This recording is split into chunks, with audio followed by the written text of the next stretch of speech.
없는 사람은 없다. 다들 생각이 있다. 그러나 생각하지 않는다.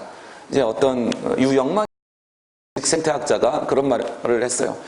생각이 없는 사람은 없다. 그러나 생각하진 않는다.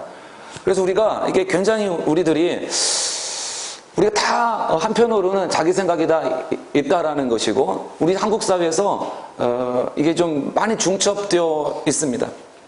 여하간 점점 우리들이 후기 기독교 사회로 가면서 포스트 모던한 분들이 더 많아진다. 이런 부분을 볼 수 있겠습니다. 교회의 복음 제시 방식, 이거는 우리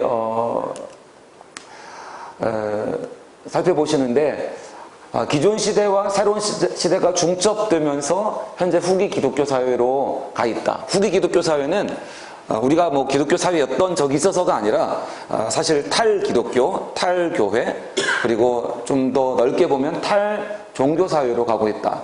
이렇게 이해할 수 있겠습니다.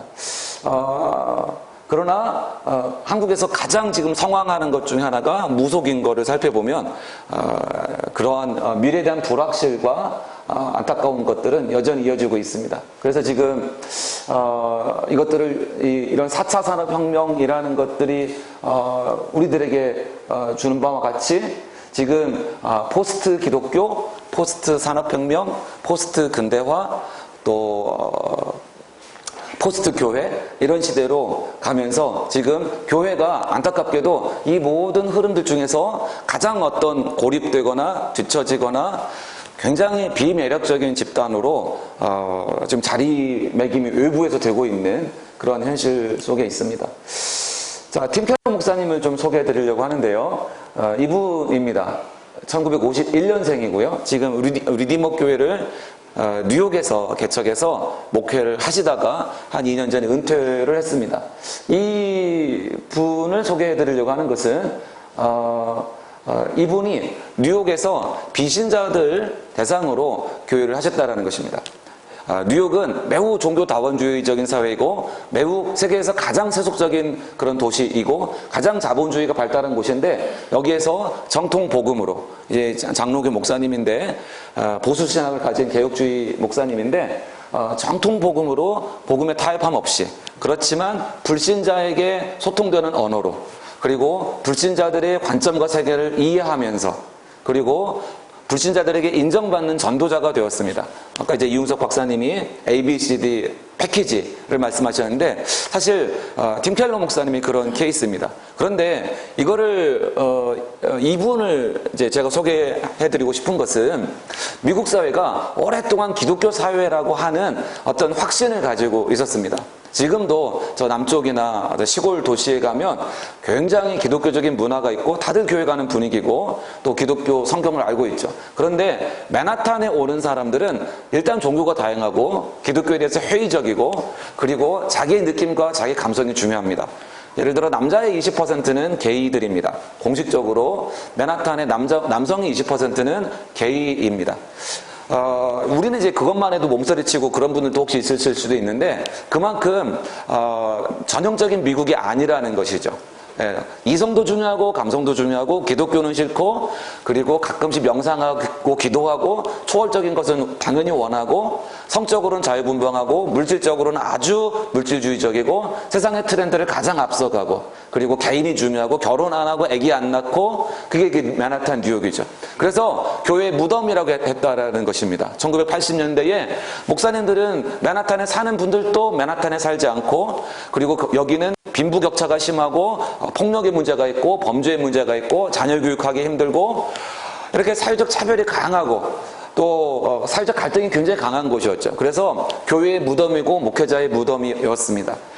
그런데 그곳에서 이제 한 30년 정도 목회를 하시면서 이렇게 후기 기독교 사회, 어떤 면에서 매우 비기독교적이고 기독교에 대해서 적대적인 곳에서 복음으로 매력 있게 고정 출석이 5,000명, 또 한 2, 3주에 한 번씩 오는 멤버들까지 하면 8,000명, 그리고 주차장 없이 자기 건물 없이 이렇게 그 맨하탄에서 목회를 하신 것입니다. 그래서 이분이 30년간 고민하고 30년간 비신자들 전도하고 교회를 떠났던 사람들 전도하고 또 텍사스나 오클라호마나 이런 데서 교회 다녔던 사람들이 대학 가고 교회 떠난단 말이죠. 미국도 똑같이 20대의 교회를 대부분 많이 떠나는데 그 사람들이 돈 벌러 뉴욕에 왔다가 이 교회를 가서 새로 예수를 믿고 이런 사람들이 굉장히 많았습니다. 그것을 이제 이분이 60세 이후에 책을 한 권씩 두 권씩 그동안 이제 글 쓰셨던 거를 책으로 쓰기 시작했습니다. 그러면서 중국에서 암스테르담에서 서유럽에서 목사님들이 찾아갔어요. 평신도 사역자들이 찾아갔어요. 왜냐하면 중국에서도 시골의 가정교회는 되는데 샹하이로 가면 안 되는 거예요. 북경으로 가면 안 되는 거예요. 큰 도시로 가면은 교회가 안 되고 전도가 안 되고 사람들은 바쁘고 돈 벌기 바쁘고 기독교에 대해서 배타적인 거죠. 그래서 중국교회, 가정교회 네트워크 수백만 명을 이끄는 지도자들이 가서 도시에서 어떻게 해서 복음사를 해야 되냐. 이때 도시는 단순히 뭐 큰 도시다 이런 뜻이 아닌 거죠. 후기 기독교 사회, 기독교를 저 등져버린 사회, 예, 그런 의미죠. 그래서 이 분이 지금 전 세계적으로 가장 존경받는 목회자들이 목회자, 또 한국에서도 많은 분들이 이분 책을 읽고 있습니다. 그래서 이분 책이 번역될 때마다 심지어 한국에서도 베스트셀러에 올라가고 있는데요. 그 중에 가장 중요한 책이 이제 센터 처치라는 책입니다. 이 책은 제가 번역해서가 아니라 정말 잘 번역한 책입니다. 웃자고 드린 말씀인데.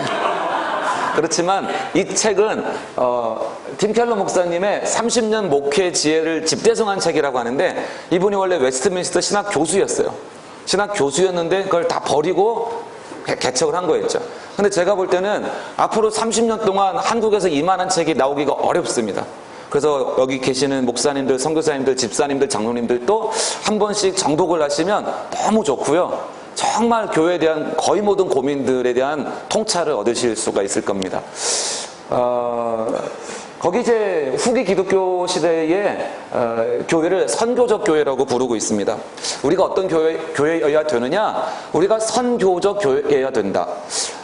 이제 한국에서는 선교사 2만 명, 3만 명 파송했다 보니까 선교적 교회라고 스스로 생각한 적도 있습니다. 그런데 이 얘기는 뭐냐면 우리가 이 땅에 선교적인 존재로 있다는 것입니다. 후기 기독교 사회는 바꿔 이야기하면 기독교에 대해서 이제 굉장히 전도하기 어려운 시대고 적대적인 사회고 다시 미션 필드가 됐다는 뜻이죠. 마포교회 아니면 우리가 어떤 교회에 있든지 이곳이 다시 전도 현장이 되었고 선교지가 되었다는 것. 그렇다면 우리가 어떤 교회를 생각할 때에 운영한다, 열심히 해서 부흥한다 이런 관점이 아니라는 것입니다. 이제 저는 오늘 이윤석 박사님의 탁월한 강의 속에서 우리들이 좀 많은 힌트를 얻을 수 있다고 생각합니다. 또 우리 김기석 교수님의 이 인공지능에 관한 그 여러 이슈들에 대한 그 길라잡이 속에서 우리들이 부딪히고 있는 현실을 이미 너무 잘 알려주셨다고 생각합니다. 짧게 말씀을 드리면 교회는 반드시 사회의 우상과 맞서야 된다. 두 번째, 교회는 반드시 실력 있게 상황화하고 일상 언어로 소통해야 한다. 세 번째, 교회는 반드시 사람들의 삶의 모든 영역 가운데서 선교를 수행하도록 구비시켜야 한다. 네 번째, 교회는 반드시 공익을 추구하는 반문화는 이제 대조문화, 대안문화여야 된다. 다섯 번째, 교회는 반드시 상황화되어야 하며 비신자들, 질문자들, 그리고 구도자들이 교회 생활과 사역 전반에 참여할 것을 기대해야 한다.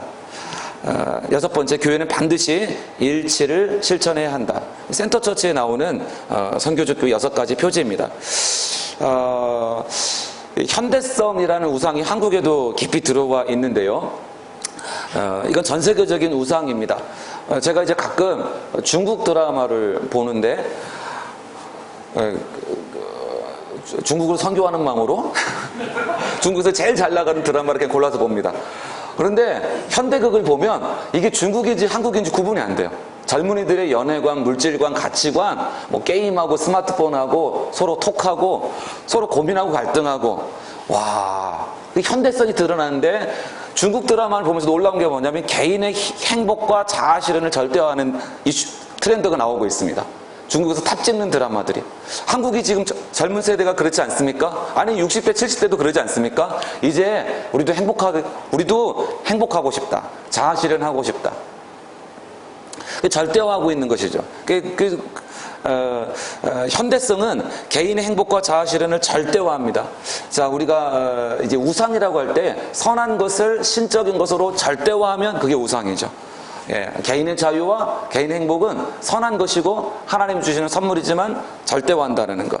그 중에 나타나는 현상이 물질주의로 나타납니다. 소비주의와 탐욕으로서 불의의 원인이 됩니다. 개인의 행복을 위해서 소비를 추구하고 탐욕을 추구하는데 그것이 사회적 불의의 원인이 된다는 것이죠. 그래서 현대성을 추구할 때 사실은 현대 문제가 생긴다라는 것이죠. 그런 부분에 있어서 복음은 이 시대에 갖고 있는 그 우상들에 대해서 도전하고 또 그 부분을 다룰 수 있어야 된다라는 것입니다. 그럼 이 부분에 대해서 예수 그리스도의 대속적인 속죄와 법정적인 칭의의 이 고전적인 복음 메시지가 이 세상에서 보다 검소하게 살고 정의를 행하는 강력한 신앙적인 토대가 된다라는 것입니다. 이걸 이제 우리가 칭의와 속죄를 예수님과의 관계에서만 생각을 하는 것이 어떤 경향이 있을 수 있는데, 그것을 가만히 생각해보면 예수님은 부유하신 자로서 가난하게 되셨고, 강한 자로서 약한 자로 해서 죽으셨고, 자격을 다 갖춘 분으로서 그 자격을 다 사용하지 않고 자격이 전혀 없는 죄인들을 위해 자신을 주셨고, 그것이 우리가 가난한 사람들을 볼 때 저 사람 도울 자격이 있어? 저 사람들이 도움받을 자격이 있어? 예를 들어서 도와주면 술 먹으러 가잖아, 도와주면 뭐 영화 보러 가잖아. 그럼 우리가 안 도와줄 거냐? 여기서 이제 고전적인 복음이, 칭의와 속죄의 복음이 그들이 도움받을 자격이 없다고 하더라도 그 사람들 도와야 된다. 예를 들어 뭐 동성애자라든지 범죄자들에 대해서도 우리가 그런 접근들을 해볼 수가 있는 것이죠. 그래서 복음을 가지고 이 현대사회 문제 속으로 들어가면서 이제 실질적으로 우리들이 이 현대성의 이슈를 다룰 수 있는 강력한 토대를 복음이 준다라는 것입니다. 이거는 복음이 바뀐 것이 아니라 새로운 문제 속으로 교회들이 들어가면서 이제 새로운 문제를 복음이 풀어내는 한 방식이 되겠습니다. 이게 좀 벌써 다르죠. 70년대는 예수 믿으면 부자 되고 배 나와야 되고 얼굴에 기름이 돌아야 되고 외제차를 타면 성공한 거고, 이런 식으로 교회에서 많이 했단 말이죠. 그때는 그 시대성에 대해서 복음으로 하나님 여러분을 돕는 분입니다라고 그 메시지를 받았던 거죠. 근데 지금 어떻습니까? 지금은 이제 속죄의 복음이 개인의 탐욕을 추구하는 것이 아니라 어떤 면에서 사회 정의에 부응하는 그러한 복음의 측면을 강조할 수 있다라는 것입니다. 교회는 반드시 사회 우상과 맞서야 된다. 간단하게 보시면요, 이거 아까 제목을 말씀드렸고 조금만 말씀드리겠습니다. 모든 사람은 하나님의 심판 아래 있는 죄인이며 회개와 순복이 필요하다라는 단순하고 오래된 메시지, 그것이 자기중심적이고 자율적인 개인이라는 우상에 맞서는데 굉장히 큰 도움이 된다는 것입니다. 자, 이게 이제 복음이 이 세상에 어떻게 보면 침투하는 것이고, 어떻게 보면 도전하는 것이고, 어떻게 보면 문제를 해결해가는 방식들이죠. 실력 있게 상황화하고 일상언어로 소통한다. 사람들이 죄나 구속의 기본 개념을 이해하지 못하고 있고 그것을 들으면 불쾌하게 느낀다라는 거예요. 그래서 기독교의 고전 교리에 수정을 가하는 것이 아니라 그것이 사람들에게 이해될 수 있는 언어로 표현한다라는 것입니다. 예를 들어서 죄에 대해서 지적할 때에 이게 죄를 얘기하면 벌써 지적받는다고 느낍니다. 표현 좀 그런데요. 근데 우리는 죄를 지적하는 것이 목표가 아니라 사람들이 하나님께로 오고 사람들께로 회개가 되는 것이 목표지, 지적해서 기분 나쁘게 하는 것이 목표는 아니죠. 그런데 성경에서 죄에 대해서 가장 많이 사용한 이미지를 보니까 우상숭배라는 것입니다. 우상숭배입니다. 그래서 이 포스트 모던한 사람들, 후기 기독교의 메시지는 정죄적이다, 사람을 힘들게 한다, 사람을 우울증 걸리게 한다.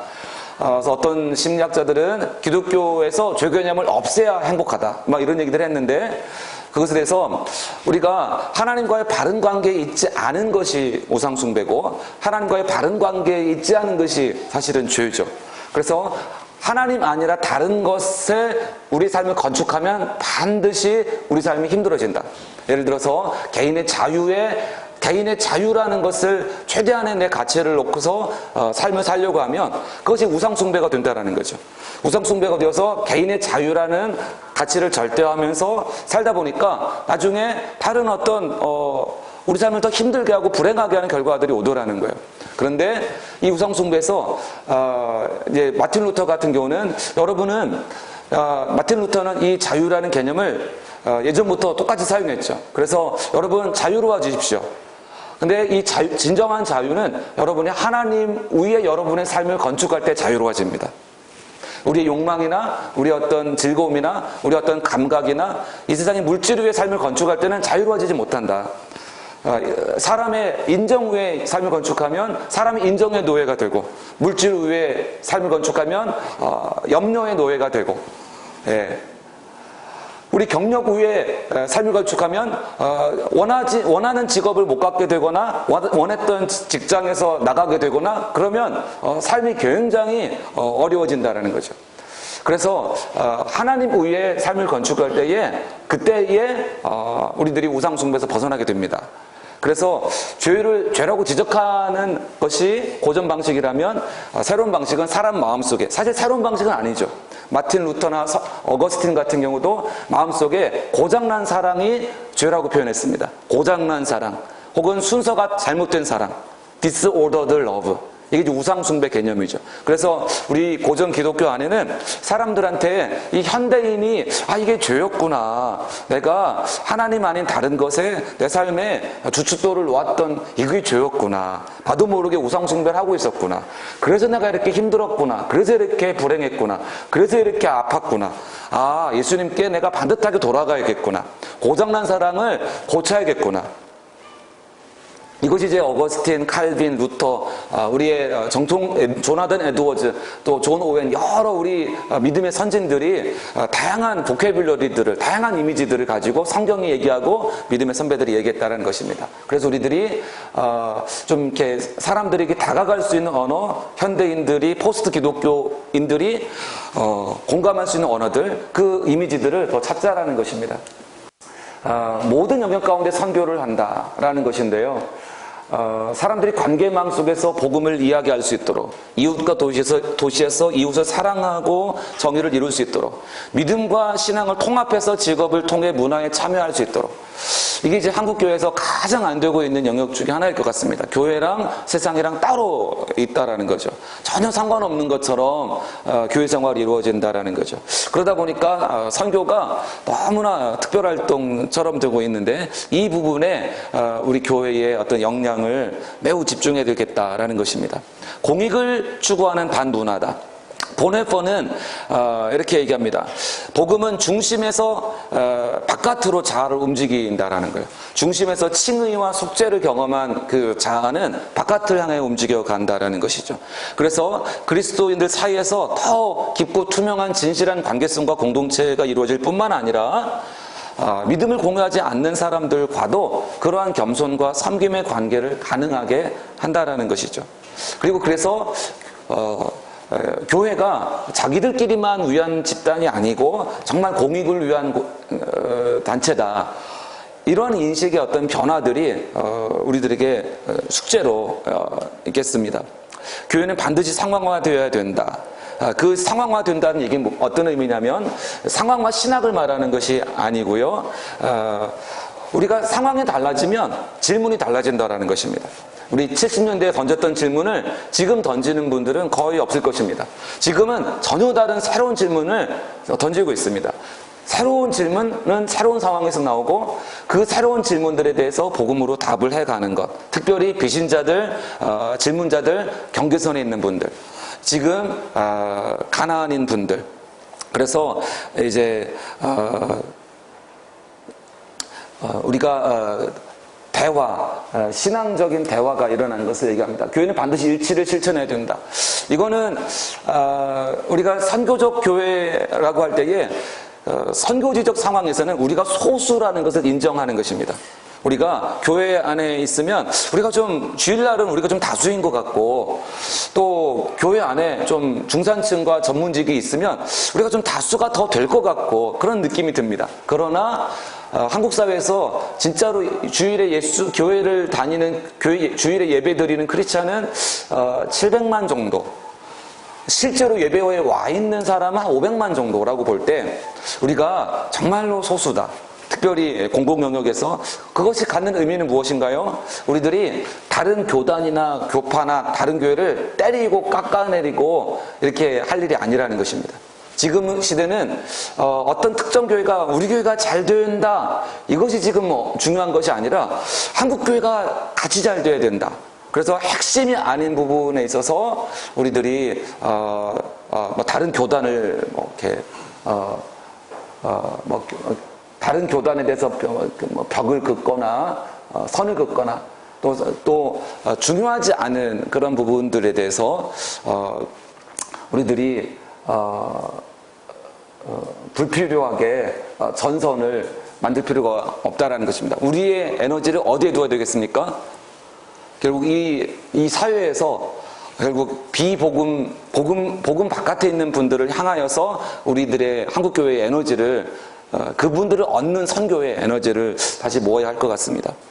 자, 후기 기독교인의 특징으로 이제 한 6가지 정도를 간단히 보겠습니다. 후기 기독교사의 특징으로 한 가지는 이야기를 좋아한다는 것입니다. 명제적으로 이래라 저래라라는 규칙보다는 그냥 이야기를 좋아해요. 특별히 나의 이야기.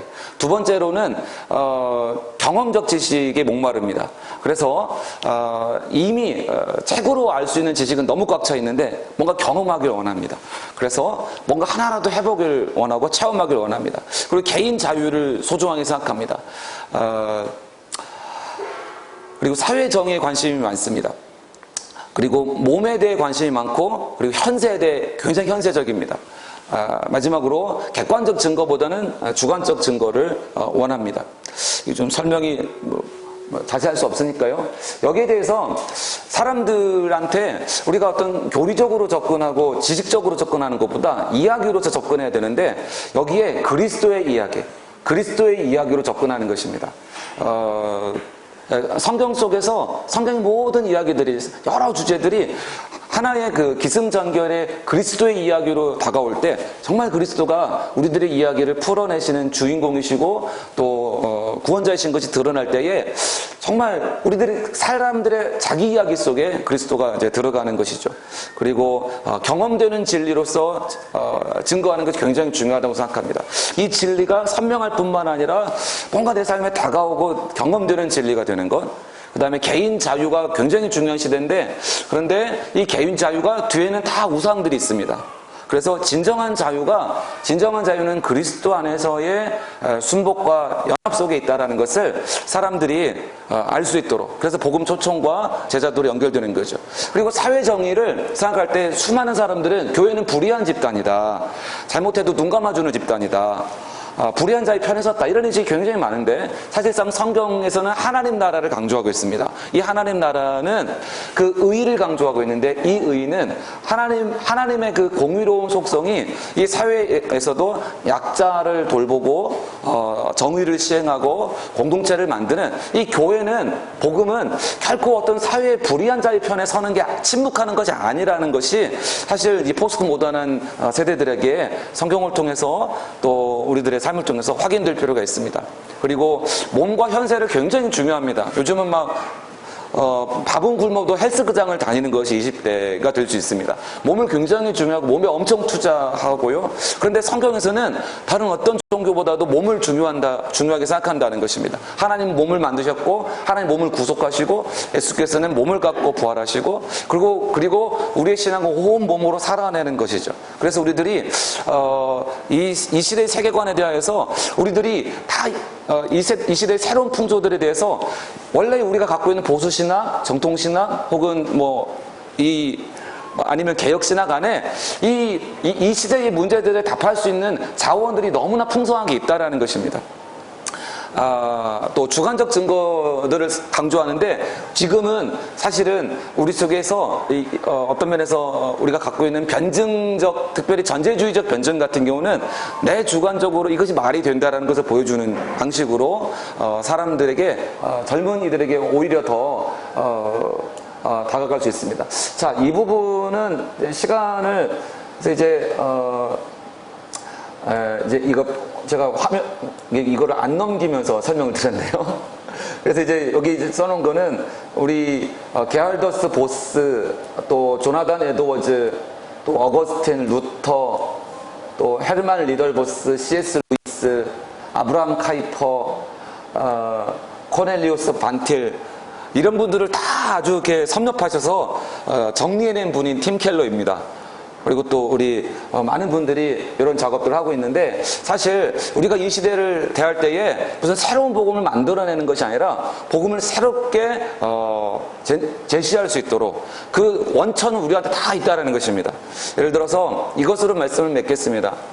예컨대 아브라함이 우물을 새로 팝니다. 이걸 로이드 존스 목사님이 설교집 속에서 부흥을 이렇게 설명합니다. 예전에 주셨던 우물을 다시 파는 거.